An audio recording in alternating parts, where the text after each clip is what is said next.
Hello everyone, welcome to my YouTube channel. आज के इस वीडियो में हम पढ़ेंगे सॉल्यूशन पर आधारित आरपीएससी में आया हुआ क्वेश्चन।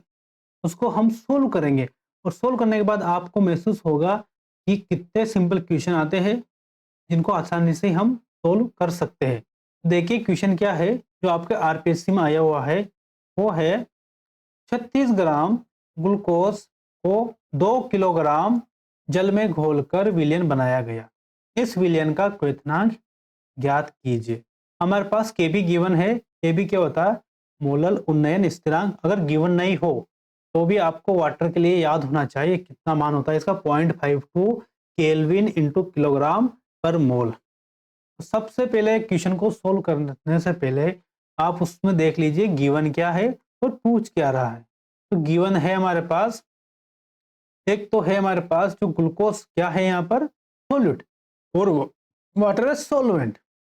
तो जो ग्लूकोज का मात्रा दी हुई है डब्ल्यू है वो है 36 ग्राम और ग्लूकोज का अणुभार होता है C6H12 और 6 को अब निकालोगे तो होता 180 ग्राम पर मोल। एक ये गिवन है। और डब्ल्यू बी वाटर की मात्रा गिवन है किलोग्राम में कितनी? 2 किलोग्राम।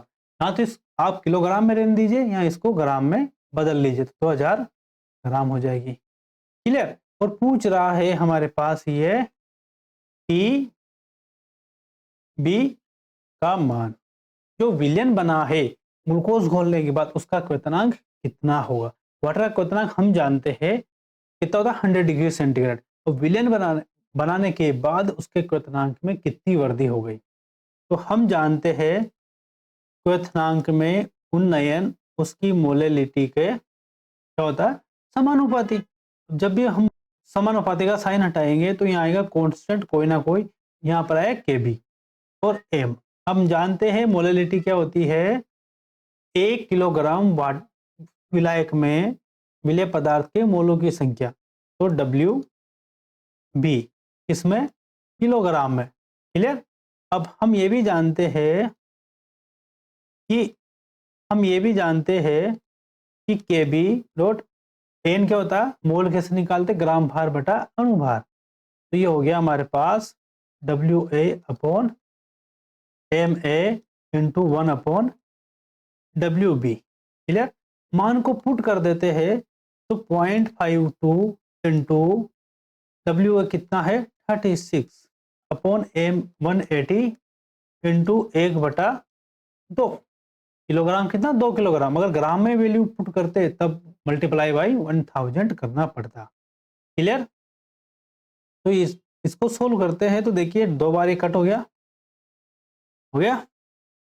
हमारे पास, सॉरी 18 बार कट हो गया तो 2 से 18 से 18 कट हो गया। हमें मिल गया 0.52 इंटू 1 अपॉन 10 का भाग देंगे तो डेल्टा टीबी का मान प्राप्त हुआ हमें 0.052 डिग्री सेंटीग्रेड और 0.52 केल्विन।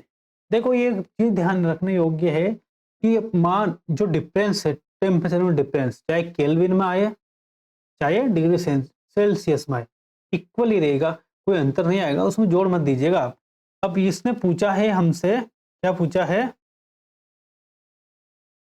विलयन का क्वथनांक। तो हम जानते हैं डेल्टा टीबी क्या होता था, हम जानते हैं डेल्टा टीबी होता है टीबी माइनस टीबी नोड। अब ये हम निकाल रहे हैं टीबी तो ये इधर जाएगा, इसको इधर भेज दो।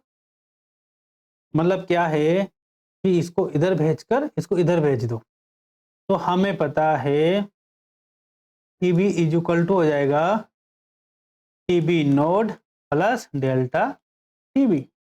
अब टीबी नोड का मान गिवन है 100 डिग्री सेंटीग्रेड और डेल्टा टीबी आया है अभी हमारे पास 0.052 तो मान प्राप्त हो जाएगा 100.052 डिग्री सेंटीग्रेड। ये हो जाएगा आपका आंसर। तो कितना सिंपल क्वेश्चन है ये। अगर आप इससे संबंधित वीडियो देखना चाहते हो तो आप मेरे यूट्यूब चैनल पर जाइए, मैंने डिटेल में इसकी थ्योरी पर आधारित वीडियो डाल रखा है। नेक्स्ट वीडियो में मिलते हैं हम नेक्स्ट क्वेश्चन के साथ। धन्यवाद।